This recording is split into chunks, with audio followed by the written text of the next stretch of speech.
Olá, a graça e a paz do Senhor Jesus. Vamos ler um texto, Mateus capítulo 12, e trabalhar uma doutrina que muitos aí dizem que nós precisamos praticar. É a doutrina da guarda do sábado. Será que nós, cristãos, temos que guardar o sábado como os judeus? Será que nós temos que praticar a lei? Leamos Mateus capítulo 12 e vamos aprender com Jesus, nosso mestre. Naquele tempo passou Jesus pelas searas em um sábado, e os seus discípulos, tendo fome, começaram a colher espigas e a comer. E os fariseus, vendo isso, disseram-lhe: Eis que os teus discípulos fazem o que não é lícito fazer no sábado. Ele, porém, lhes disse: Não tendes lido o que fez Davi quando teve fome, ele e os que com ele estavam? Como entrou na casa de Deus e comeu os pães da proposição, que não lhe era lícito comer, nem aos que com ele estavam, mas só aos sacerdotes? Ou não tendes lido na lei que aos sábados os sacerdotes no templo violam o sábado e ficam sem culpa? Pois eu vos digo que está aqui quem é maior do que o templo. Mas se vós soubesseis o que significa misericórdia quero e não sacrifício, não condenaríeis os inocentes, porque o Filho do Homem até do sábado é Senhor. Quando eu estive trabalhando em Cabo Verde, no ano de 1998, eu tive então o privilégio de receber de Deus a compreensão e o entendimento. Em Cabo Verde, há seguidores de uma seita, que as igrejas evangélicas que têm a mesma confissão de fé, elas consideram que a guarda do sábado não é para os cristãos. Mas tem um segmento que se diz evangélico, que está aí na rede de televisão e também nas redes sociais, insinuando e ao mesmo tempo pescando no aquário de algumas igrejas, como as igrejas batistas, as presbiterianas, as Assembleias de Deus. Eles estão lá a pescar, e lá fora evangelizar, que é bom mesmo, eles não vão, mas estão insinuando que você tem que guardar o sábado. Então vejamos por esse texto, e temos outros mais, vejamos aqui o que naquela época, lá em Cabo Verde, Deus me deu a compreensão. Eu, naquele período, certamente, eu ainda muito, eu diria novo, apesar de 5 anos de fé, eu havia aceitado Jesus, eu acredito que muitas doutrinas ainda não estavam bem consolidadas, eu tive muita dificuldade ali em Cabo Verde. Então, vejamos o que eu pude aprender ali diretamente com Deus através da sua palavra, o Espírito Santo iluminando o entendimento. Eu sofri muito. Foram 2 doutrinas, uma é da guarda do sábado e outra é sobre a Trindade.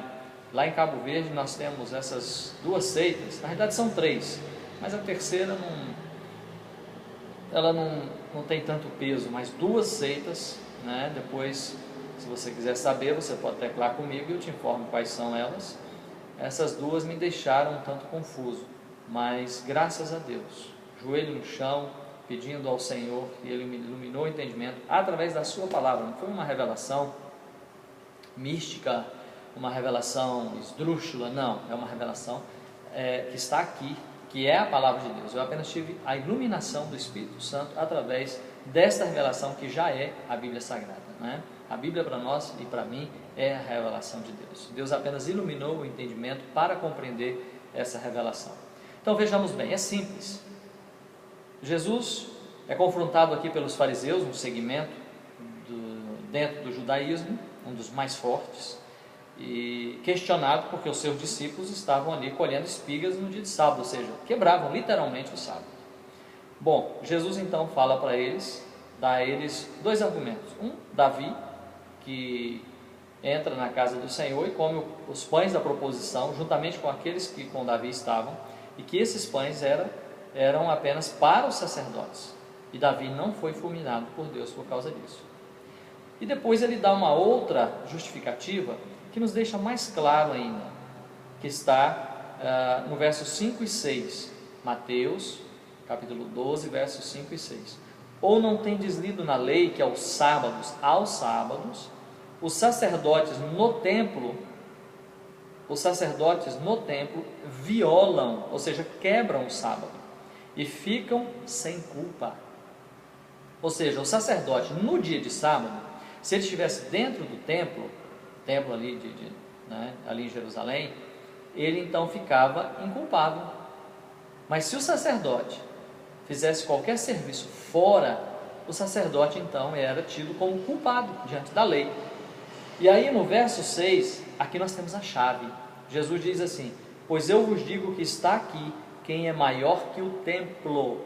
Ou seja, Jesus está dizendo, eu sou maior que o templo, ele no caso.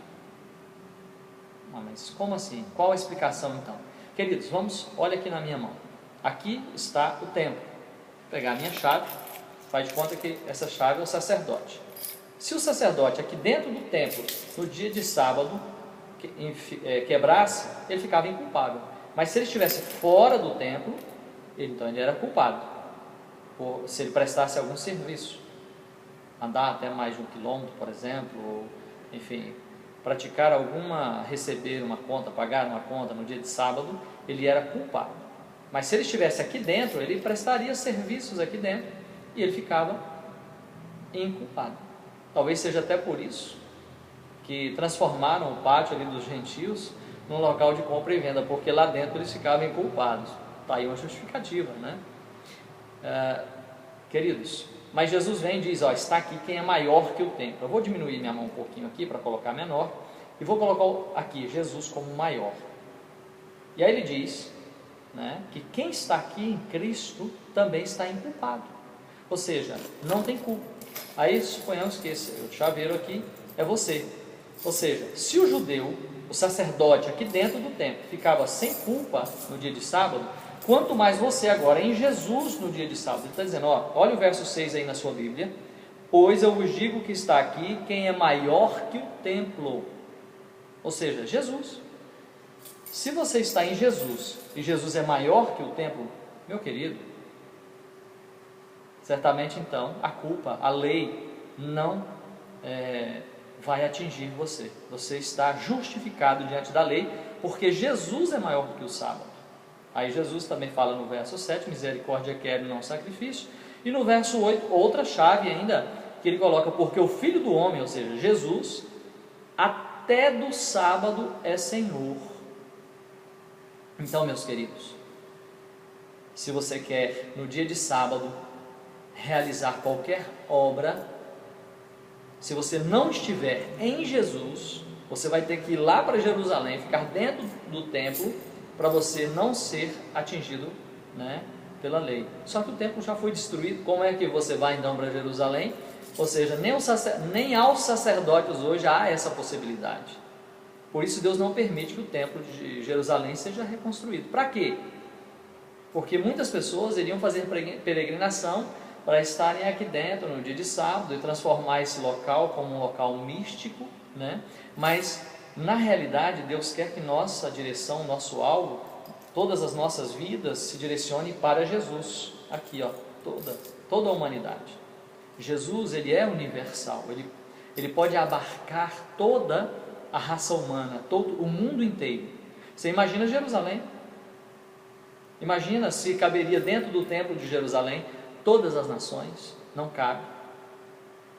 Mas em Jesus, Jesus é a palavra de Deus, na forma humana, encarnada. Então em Jesus, nós se exercitarmos a nossa fé em Jesus, de segunda a sexta, sábado, domingo, todos os dias, em Cristo, se nós estivermos, meu querido, então nós estamos justificados pela fé, não pela lei, mas pela fé em Cristo. Cristo é maior que o templo, está aí no verso 6, e Cristo também é Senhor até do sábado. Então eu te faço um convite, saia da lei, venha para Jesus, saia da lei, o templinho, e venha para a graça, que é muito maior. Jesus te ama, Ele quer te salvar, E se você não estiver em Jesus, a lei de Deus vai te pegar. A lei de Deus vai te pegar. Se eu não estiver em Cristo, a lei de Deus certamente vai me ter por culpado. Se você não estiver em Jesus, a lei de Deus te declarará culpado. Mas o sangue de Jesus nos justifica de todo pecado. Deus te abençoe, espero que você tenha entendido.